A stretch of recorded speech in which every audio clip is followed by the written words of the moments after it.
आप सभी को जय सच्चिदानंद, राम राम, सत श्री अकाल। गुरु ब्रह्मा गुरु विष्णु गुरु साक्षात परमेश्वरा गुरु परब्रह्म स्वामी गुरुदेव महेश्वरा तमेव माता च पिता तमेव तमेव बंधु च सखा तमेव तमेव विद्या च धर्म तमेव मम देव देव देव वंदो चरण सरोज गुरु बुद्ध मंगलाकार जय सेवतन होते सागर से पार। गुरु जी के सिमरन मात्र से नाशक विघ्न अनंत तासे सर्वप्रम में ध्यावत है। तुम्हें जीविका निस्तारने शब्द नाव बनाए सुंदर जीविका को तारने। नम्रता और दीनता से भेंट सतगुरु लीजिए, मैं हूँ शरणागत तुम्हारो दास अपना कीजिए। बोलो जयकारा बोल मेरे श्री गुरु महाराज जी की जय। आज डेट 25 मई 2020 वार सोमवार को आज हम अमृतवाणी आनंद सिंह आपको पढ़ के सुनाएगा। आप ध्यानपूर्वक सुनिएगा। बोलो जयकारा बोल मेरे श्री गुरु महाराज की जय। अमृत वचन। अपने से अधिक नम्रता और निष्काम भाव से सेवा करने वाले को देखो तो अहंकार बढ़ने का रोग स्पर्श नहीं करेगा। अधिक तथा व्यर्थ बातें ना करो। आज जिसे मित्र समझकर दिल का हाल दे रहे हो, कल वे ही शत्रु बनकर तुम्हें दुख देंगे। जितना सांसारिक व्यक्तियों से अधिक संपर्क रखोगे, उतना ही अंत मूर्खता से दूर होते जाओगे। चतुर या चालाक के रूठने से भयभीत नहीं होना चाहिए। भय हो तो केवल एक मालिक का हो कि कहीं वह रूठ ना जाए। जो भी तुम्हारे साथ प्रेम करता है, उसके प्रेम को प्रभु की भेंट कर दो, क्योंकि जब तुम अपना उत्तरदायित्व संभालने में ही असमर्थ हो तो दूसरों का भार कैसे उठा सकोगे। सबसे अच्छी संगति सच्चे संतों की है या उनके उत्तम सेवकों की, जिनके भीतर नाम मात्र को भी अहम भाव ना हो। व्यर्थ हंसने बोलने में समय व्यतीत करने में सच्ची खुशी नहीं है और ना इस प्रकार समय की पूरी सार्थकता कही जाती है। किसी से इतना घनिष्ठ संबंध ना रखो कि वह बिल्कुल बेअदब बन जाए। स्वयं छोटे बनकर बड़ों की आज्ञा के अनुसार चलोगे तो निश्चित जीवन व्यतीत होगा। जीवन में जितनी बार विजय पाई है, नम्र भाव से ही पाई है। यदि सच्ची मुक्ति व स्वतंत्रता चाहते हो तो सत्पुरुषों की आज्ञा में रहो। व्यर्थ अभिमान में आकर स्वयं को कुछ समझोगे तो इससे यह निश्चित होता है कि तुम अभी गुरु कृपा के पात्र नहीं बने हो। चाहे कितने भी बड़े अथवा गुणवान बन जाओ, पर फिर भी रूहानी राहबर के सम्मुख विनम्र रहो। तुम्हें विदित ही नहीं होगा कि भीतर ही भीतर अहंकार का गुण तुम्हें खोखला बना देगा। रैबर प्रसन्न होगा तो समय पर चेतावनी देगा और सुरक्षित रहेगा। अधिकतर लोग भक्ति मार्ग में थोड़ा ही आगे बढ़ते हैं कि मान बाधा डाल देता है। यदि पूरा जन्म उसमें ही उलझा रहे तो कितनी खेद की बात है। ये बहुत अच्छी बात है। अधिकतर लोग भक्ति मार्ग में थोड़ा ही आगे बढ़ते हैं कि मान बाधा डाल देता है। यदि पूरा जन्म उसमें ही उलझा रहे तो कितनी खेद की बात है।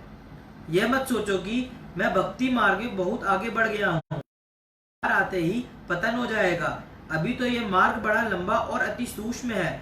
सद्गुरु के द्वार पर क्षमा मांगो और सदा कृपा की याचना करो तो आगे चलने का मार्ग निष्कष्टक हो जाएगा। कई सदैव अप्रसन्न रहते हैं और किसी न किसी की शिकायत करते ही रहते हैं। उन्हें यह ज्ञात ही नहीं कि हमारे भीतर रूहानी कमजोरी है, उसका उपचार करें। पहले तोलो फिर बोलो। ऐसा नहीं करोगे तो जीवन विष रूप बन जाएगा। बोलो जयकारा बोल मेरे श्री गुरु महाराज जी की जय। विशेष अमृत वचन, जो विशेष इसलिए कहता हूँ, यदि तुमसे नम्रता व प्रेम भाव नहीं है तो थी ज्ञान चर्चा से कुछ उपलब्ध नहीं होगा। सतगुरु की सेवा से प्रेम अग्नि प्रचंड होकर झूठे मोह को भस्म कर देती है। ज्ञानियों में ज्ञानी वही है जो संसारिक असत्य सुखों को भक्ति मार्ग पर नुछावर कर दे। धन, पदार्थ, पद व परिवार का मान ना करो, क्योंकि ये सब क्षणभंगुर है। मृत्यु को ना भूलो, नाम का सिमरन करके श्वासों को सार्थक करो। नाशवान भावनाओं का दमन करो, नहीं तो अल्प सुख के बदले में अधिक दुख का भोक्ता बनना पड़ेगा। जो मनुष्य अल्प सुख के कारण नित्य सुख की परवाह नहीं करता, उसे बुद्धिमान कौन कहेगा। मनमति पर चलने वाला व्यक्ति सतगुरु की कृपा को हाथों से खो बैठता है। इंद्रियां रसों में अशक्त मनुष्य सतगुरु के निकट रहते हुए भी उनसे दूर है। मनुष्य कम पढ़ा लिखा हो और लघु परिवार वाला हो, परंतु सेवा में सदैव तत्पर हो, उसे उस व्यक्ति से अधिक प्रभावशाली एवं श्रेष्ठ समझो, जो बड़े परिवार वाला, अत्यधिक पढ़ा लिखा है, किंतु गुरु की सेवा से हीन है। जिस विद्वान ने अपनी बुद्धि को इंद्रियों के भोगों में खो दिया और उसे मूढ़ तुल्य समझना चाहिए, और जिस अल्प बुद्धि वाले ने अपनी बुद्धि को सद्गुरु की मौज में सम्मिलित कर लिया, वह बुद्धिमानों का सिर मोर है। बोलो जयकारा बोल रे श्री गुरु महाराज की जय। अब आनंद सिंह आपको सुनाएगा गुरु महाराज जी के वचन। श्री परमहंस अद्वैत मत श्री चतुर्थ पातशाही जी महाराज प्रवचन 13। संत सद्गुरु ही शिष्य को नाम का धन प्रदान करते हैं। उनके अवतरित होने का उद्देश्य ही यही होता है। नाम के बिना जीव काल माया की ठोकरों से पीड़ित होकर अति व्याकुल रहते हैं। सद्गुरु नाम दान देकर उन्हें प्रशांत कर देते हैं। वे सेवक भी सौभाग्यशाली होते हैं जो सद्गुरुदेव जी की सेवा का गौरव प्राप्त करते हैं। उनका चित्त जब नाम अभ्यास से सुनिर्मल हो जाता है तो उस समय उनके अंतःकरण से यही आवाज आती है, जैसा सती गुरु सुड़ीदा तैसो ही मैं डीडू विछुड़ू विछुड़िवा मेले प्रभु हरि दरगाह का बसीठू। हरि नामो मंत्रु दृढ़ाइदा कटे हो में रोगू, नानक सतिगुरु तिना मिलाइया जिना दुरे पैया। में लिखा है, जैसा हम सुनते हैं हमने सद्गुरु को ठीक वैसा ही पाया। वे बिछड़ी हुई आत्माओं को प्रभु से मिलाने आए हैं।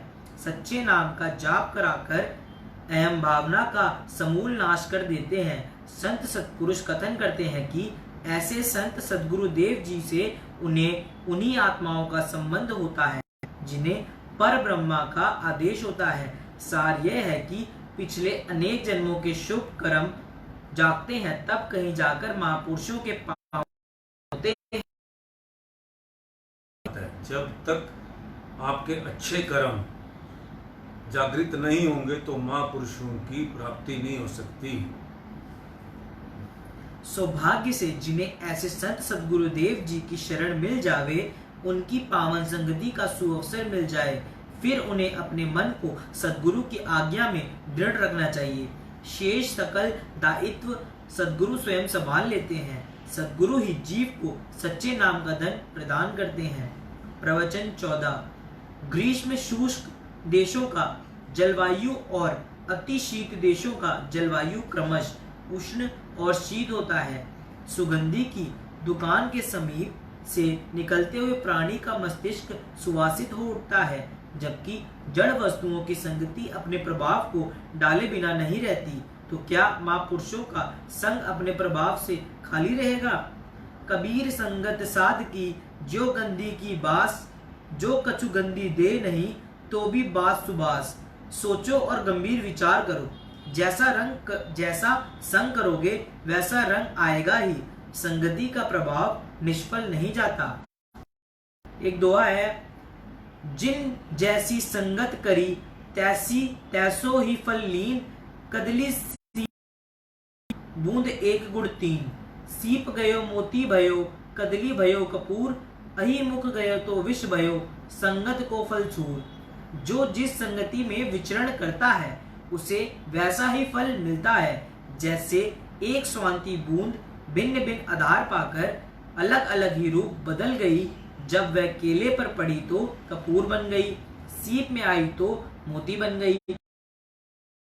कहीं सांप के मुख में जा पड़ी तो विष बन गई। विचार करने से ज्ञात होता है कि यह सब विभिन्नता संगति का ही प्रभाव है। मनुष्य के लिए किस प्रकार की संगति लाभदायक है? श्री रामचरितमानस में लिखा है, बिनु सत्संग विवेक ना होई, सुलभ ना सोई, सत्संगत मुद मंगल मूला, सोई फल सिद्धि सब साधन फूला। बिना सत्पुरुषों की संगति के ज्ञान नहीं होता, मगर यह प्रभु कृपा के बिना सुलभ नहीं हो सकती। सत्पुरुषों की संगति ही आनंद मंगल की मूल है, सिद्धि उसका फल है और साधन फूल है। अर्थात सत्पुरुषों की संगति है जहां से इसे विवेक मिल सकता है। बोलो जयकारा बोल मेरे श्री गुरु महाराज की जय। अनमोल संपदा। कहानी अनमोल संपदा। जिस प्रकार अनेक वर्षों के कठिन परिश्रम के पश्चात दुनियावी डिग्री हासिल होती है, उसी प्रकार ही अनेक जन्मों के पुण्य प्रताप से सद्गुरु की शरण प्राप्त होती है। इतनी कठिनाई और परिश्रम से हाथ में आई हुई इस चीज की संभाल करने वाला ही समझदार है, क्योंकि यह वह अनमोल वस्तु है जो राजा महाराजाओं के खजाने में मिल जाने पर भी प्राप्त नहीं हो सकती। वह कौन सी वस्तु है? धनी धर्मदास जी ने अपनी वाणी में लिखा है, भक्ति प्रभाव मिटी सकल धर्मदास की पीर, कोटि जन्म के पुण्य से सतगुरु मिले कबीर। वे फरमाते हैं कि भक्ति के प्रभाव से मेरे हृदय अंत हो गया। यह भक्ति संत सतगुरु परम संत श्री कबीर साहिब जी की चरण शरण मिलने से और उनकी सेवा करने से प्राप्त हुई। भक्ति ही सर्वोत्तम। प्राय यही विनती करते हैं, भक्ति दान मोहि दीजिए गुरु देवन के देव, और नहीं कुछ चाहिए निस्दिन तुम्हारी सेव। भक्ति के कई अंग हैं, जिनमें से मुख्य अंग है सेवा।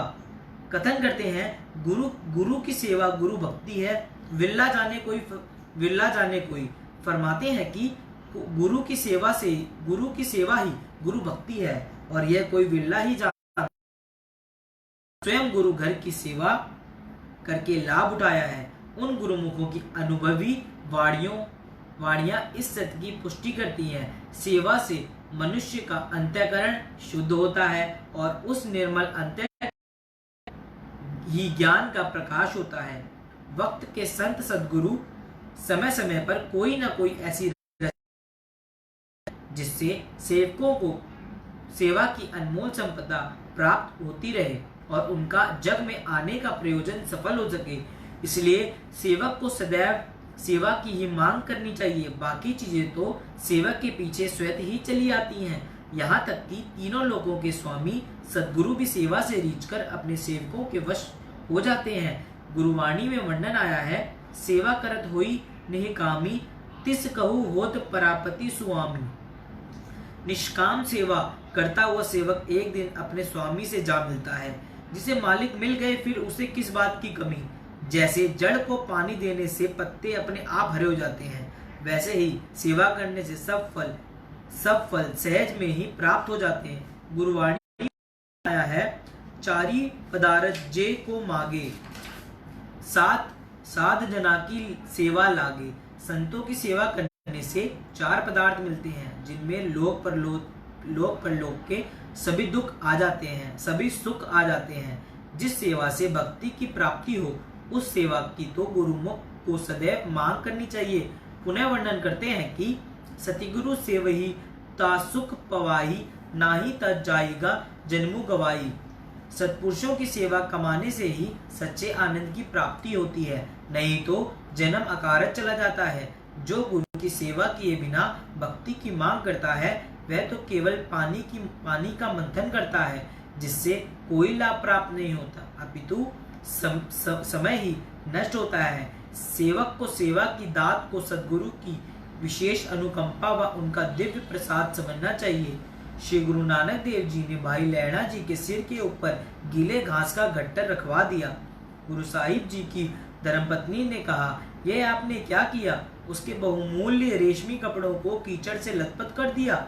गुरु साहिब जी ने फरमाया कि हमने तो इस पर वह रंग डाला है जो जन्म जन्मांतरों तक भी नहीं उतरेगा। यह कीचड़ की छींटे नहीं, इसका भेद समय आने पर पता चलेगा। संतों की मौज को आम जीव भला कैसे समझ सकता है। श्री गुरु अमरदास जी नियम से रात के आखिरी पहर में, जबकि अंधेरा ही रहता है, श्री गुरु अंगद देव जी के स्नान के लिए नदी से गागर में जल भरकर लाया करते थे। एक दिन पांव फिसल जाने के कारण वे गागर सहित गड्ढे में जा गिरे।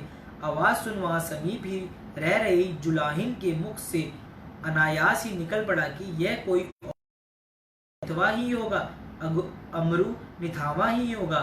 लेकिन गुरु साहिब जी ने फरमाया कि यह अमरू निथावा नहीं, यह तो बेसहारों का सहारा है, बेआसरों का आसरा है और सृष्टि का मालिक है। उनकी निष्काम सेवा से प्रसन्न हो गुरु साहिब जी ने उन्हें दान दे डाले। इसलिए सेवा की अनमोल संपदा तो सदगुरु उन्हें प्रदान करते हैं जिन पर उनकी कृपा उतरती है। जिन गुरुमुखों को गुरु घर की सेवा अपने भाग्यों की सराहना करनी चाहिए। गुरुधर की जो सेवा मिले उसे हित चित्त से करके जीवन में लाभ प्राप्त करें। नित्य ही सेवा की मांग करते हुए नवीन उत्साह व जीवन उसे करते हुए अपने मालिक की प्रसन्नता प्राप्त करें और जन्म को साकारत करें। बोलो जयकारा बोल मेरे श्री गुरु महाराज जी की जय। चाणक्य नीति। पति के लिए वही पत्नी उपयुक्त होती है जो मन वचन और कर्म से एक जैसी हो और अपने कार्यों में निपुण हो। इसके साथ ही वह अपने पति से प्रेम रखने वाली तथा सत्य बोलने वाली होनी चाहिए। ऐसी स्त्री पत्नी माना जा सकता है। आचार्य चाणक्य जी कहते हैं कि मनुष्य के लिए ऐसी ही पत्नी सुख देने वाली होती है जो मन अर्थात पति से किस प्रकार का भेदभाव ना रखती हो। इसके साथ साथ उसका पतिव्रता और घर के कार्यों में चतुर होना आवश्यक है। यदि स्त्री अपने पति से प्रेम करती है और कोई बात छिपाती और सच का आचरण करती है, वही उपयुक्त पत्नी मानी गई है। ऐसी स्त्री का ही मान सम्मान और पालन पोषण करना चाहिए। जिस घर में बेटा नहीं होता वह घर सूना माना जाता है। जिसके कोई बंधु बांधव नहीं होते उसके लिए सारी दिशाएं, सारा संसार ही शून्य होता है। मूर्ख व्यक्ति का हृदय शून्य होता है और दरिद्र व्यक्ति के लिए तो सब कुछ सूना है। प्रत्येक माता पिता यह चाहते हैं कि उनका एक संतान बेटा हो, परंतु जिस घर में बेटे का अभाव होता है माता पिता को वह घर सूना मालूम होता है। संसार में अकेला है जिसका कोई रिश्तेदार अथवा बंधु बांधव नहीं, उसके लिए चारों दिशाएं अथवा सारा संसार ही सूना होता है। वह किसी से अपने मन का दुख प्रकट करने में असमर्थ होता है। मूर्ख व्यक्ति करुणा, दया और ममता से रहित होता है, इसलिए कहा गया है कि इसका हृदय सूना होता है। दरिद्र अथवा निर्धन व्यक्ति के लिए तो सभी कुछ सूना है, क्योंकि कोई भी उसका साथ देने को तैयार नहीं होता। बोलो जयकारा बोल मेरे श्री गुरु महाराज जी की जय। स्वास्थ्य। क्रोध की अधिकता। जिसको बहुत ज़्यादा गुस्सा आता हो, इसका मतलब उसके दिमाग में कमजोरी है। उसके लिए आप तो ये रामबाण औषधि है, इसको जरूर, औषधि नहीं है लेकिन टोटका है, आप उसको करिए, गुस्सा नहीं। 2 पके मीठे सेब बिना छिले प्रातः खाली पेट चबा चबा कर खाने से गुस्सा शांत होता है। 15 दिन लगातार खाएं। थाली बर्तन फेंकने वाला और पत्नी और बच्चों को मारने पीटने वाला क्रोधी व्यक्ति भी क्रोध से मुक्ति पा सकेगा। इसके विशेष है, जिन व्यक्तियों के मस्तिष्क और स्नायु दुर्बल हो गए हों और जिन विद्यार्थियों को पाठ याद नहीं रहता हो तो इसके सेवन से थोड़े दिनों में दिमाग की कमजोरी दूर होती है और स्मरण शक्ति बढ़ जाती है। साथ ही दुर्बल मस्तिष्क के कारण सर्दी जुकाम बना रहता हो वह भी मिट जाता है। कहावत है, 1 सेब रोज खाइए, वैद्य डॉक्टर से छुटकारा पाइए।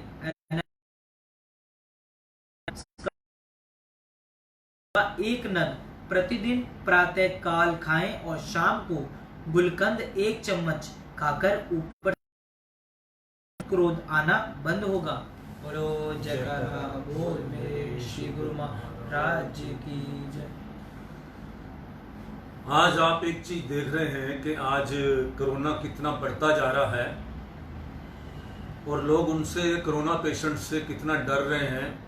हम चारों तरफ देखते हैं, कोई उनको कैसे फेंक के चला जाता है, कोई हॉस्पिटल वाले एडमिट नहीं करते, ऐसी शिकायत आती है। अब कोरोना बढ़ता जा रहा है, हॉस्पिटल्स में इतनी जगह नहीं है। सरकार के आंकड़े जो हैं दिल्ली गवर्नमेंट के व्हाट्सएप में पड़े हैं और जो सुप्रीम कोर्ट जो बताया है उस आंकड़ों के अनुसार कोरोना इतनी जगह नहीं है, इतने बेड नहीं है कि सबको दाखिल किया जा सके।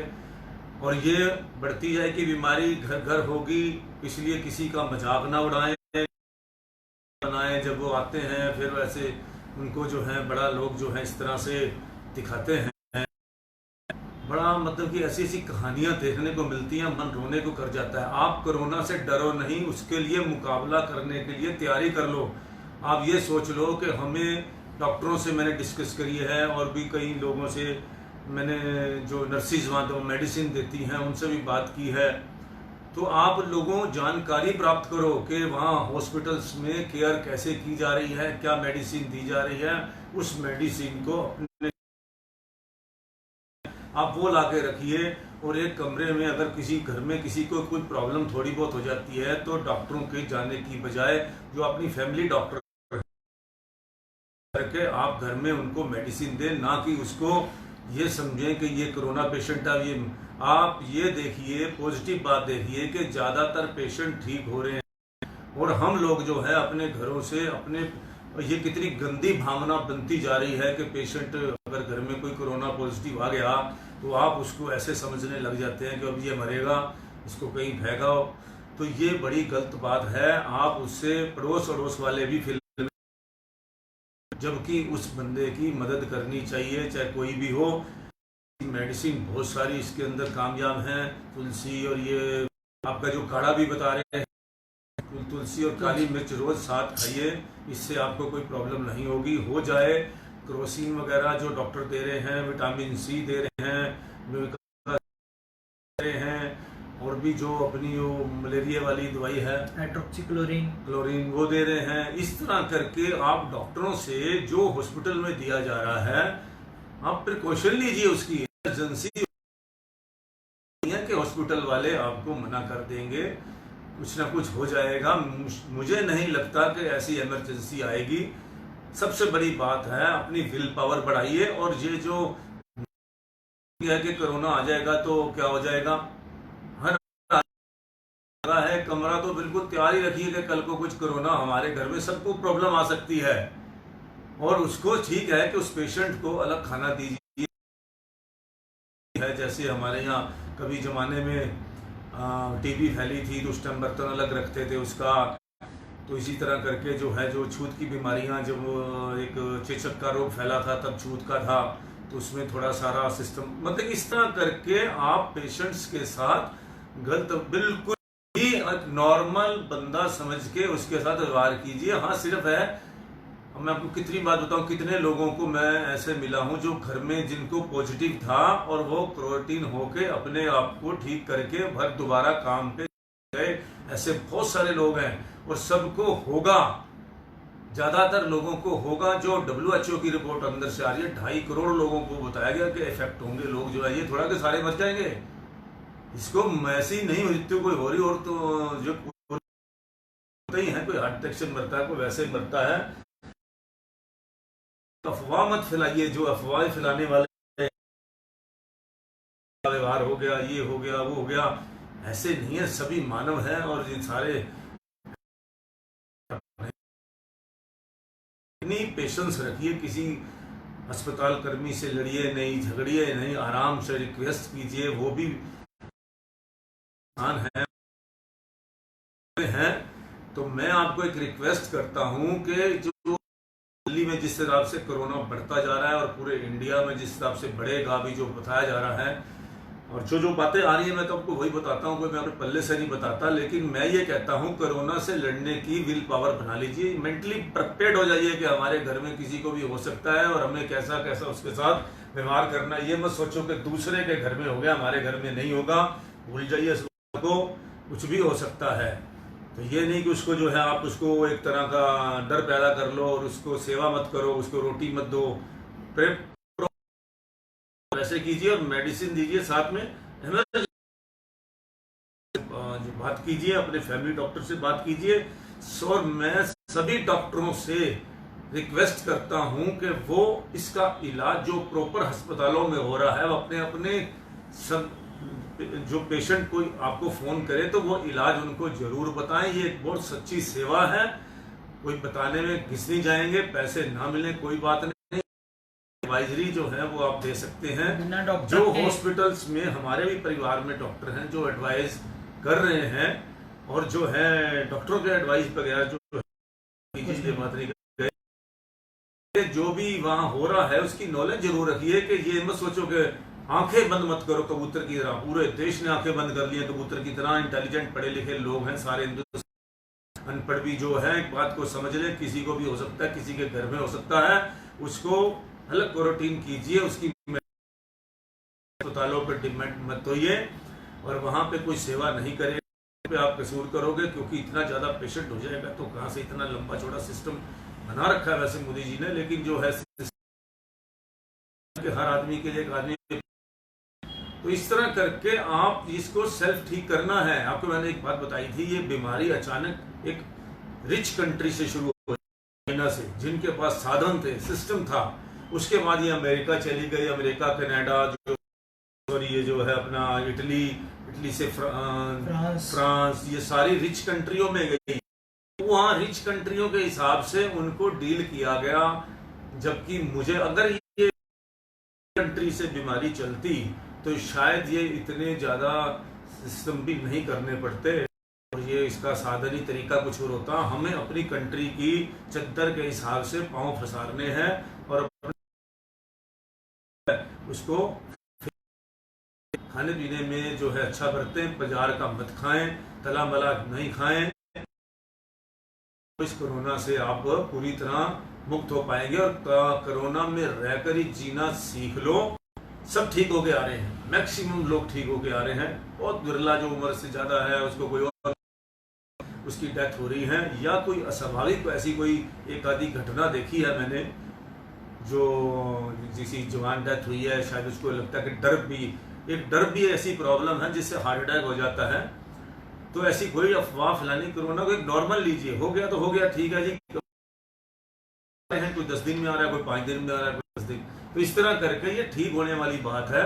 आप इसको लाइटली लीजिए, इतना सीरियस मत लीजिए और अपने काम धंधे जो है बड़े, अगर सोशल डिस्टेंस बहुत जरूरी है और एक मुंह पर मास्क जरूर रखें और रोज मास्क धोएं। तो बाजार में बड़े अच्छे मास्क आ गए हैं, आप उसको वॉश कर सकते हैं फेंकने की बजाय,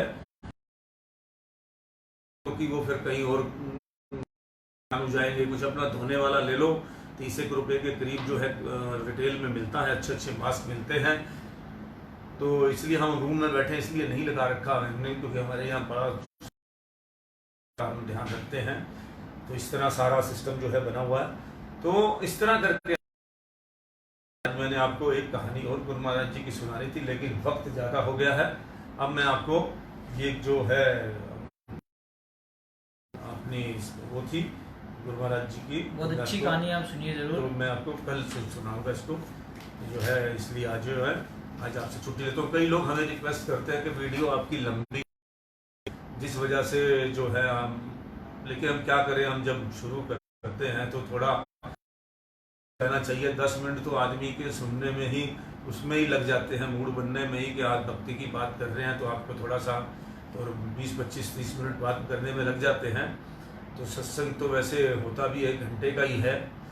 तो इसी तरह करके आप जो है डरिए मत, अपने गुरु महाराज जी पे विश्वास रखिए, प्रभु पे, अपने मालिक पे भरोसा रखिए, क्योंकि और बाकी नाम जपने का सिस्टम जो है सबसे बड़ी दवा है। आपको बता दिया, सच्चे मन से अपने प्रभु के आगे अपना हाथ जोड़ के और उसको अपने आप को उनके समर्पित कर दो। आपको जो है आपके सारे काम बिल्कुल पूरे होंगे, सब कुछ ठीक ठाक होके निकलेंगे हम, और सारा कुछ ठीक ठाक होगा। आप चिंता मत कीजिए। 130 करोड़ जनता है, अगर 1% भी लगाया जाए तो 1 करोड़ 30 लाख हो जाता है। तो इतना तो फर्क हो ही जाता है कि हम इतनी संख्या को लेके चले ही कि भाई 1% लोगों को कोरोना हो गया, और जो है तो जो बाकी जो मालिक की लिस्ट में जो जो हुआ लिखा हुआ है उसको उनको टाल नहीं सकते। संसार का नियम है, होना है छोड़ना है। मालिक ने सारा इसका सिस्टम बना रखा है। बिल्कुल मत डरें कि अब तूफान आने वाला है, अब भूचाल आएगा, ये आएगा, वो आएगा। पहले से डर के ही मर जाओ। कहते हैं कि जो है जो खटके से ही आदमी मर जाए, कि पहले प्रॉब्लम आए ना और उससे डर के मारे पहले क्यों अपने काम धंधे में लीन रहो, अपने प्रभु के सिमरन में लीन रहो, अच्छे काम करो, अच्छा खाओ, अच्छा पियो, और अपना बच्चों को भी कोई डिप्रेशन करने की जरूरत नहीं है। और उनको भी बता दो, एक ज्ञान दे दो सबको। ज्ञान से आदमी कभी नहीं डरता। ज्ञान समझ लो, सबको दे दो कि ये बीमारी कोई ऐसी बीमारी नहीं है, जो होगी तो ठीक हो जाएगी। और ऐसा लोग देखते हैं, मैं देखता हूँ कितना किसी घर में बस ला गई और वो फिल्म बन रही है और सारे देश में एकदम सब लोग फैला देंगे, मोहल्ले में मजाक उड़ाते हैं। बड़ा बुरा लगता है।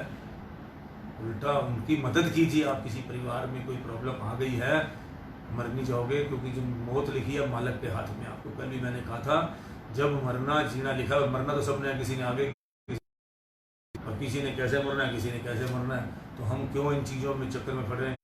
ये मालिक तो मोह अपना कम कर दो, सारे सिस्टम ये, और सब ये मत सोचो कि मैंने अमृत फल खाया है तो मेरा कुछ नहीं होना, बिगड़ना कुछ नहीं। किसी ने कोई अमृत फल नहीं खा रखा। या मेरे घर में बड़ा एक डॉक्टर विद्वान है, डॉक्टर खुद हो रहे हैं। देखिए आज कितने का नाम आया है, बड़े बड़े जो शायद एम्स के भी एक जो रिटायर्ड डॉक्टर का भी है, नर्सों को भी हो रहे है। तो जिसने जो जाना है उसको पूरी नॉलेज के बाद भी, ज्ञान के बाद ही चला जाना है। तो इसलिए किसी चीज को देसी ढंग से समझ लो कि भाई जो है सब दुनिया में अपना बस ये है कि बचाव कैसे होता है उसका तरीका समझ लो। डर दिमाग से भय निकाल दो, फाइट करने की सोचो। हमेशा इससे बचो मत, इससे फाइट करो। आप कि कोरोना आ गया तो हमने इस तरह बचना, ऐसे एक रूम अलग रखना, पेशेंट आया तो उसको ऐसे ऐसे खाना देना है, अब डॉक्टर से एडवाइस लेनी है, वैसे वैसे हमने उसको ट्रीट करना है और उसको मोटिवेट करना है कि कोई डरने वाली बात नहीं है। घर में एक अच्छा हंसी का माहौल बनाए रखना है। बाहर का खाना बिल्कुल ना खाएं अभी। बोलो बोलो जयकारा, बोल मेरे श्री गुरु महाराज की जय।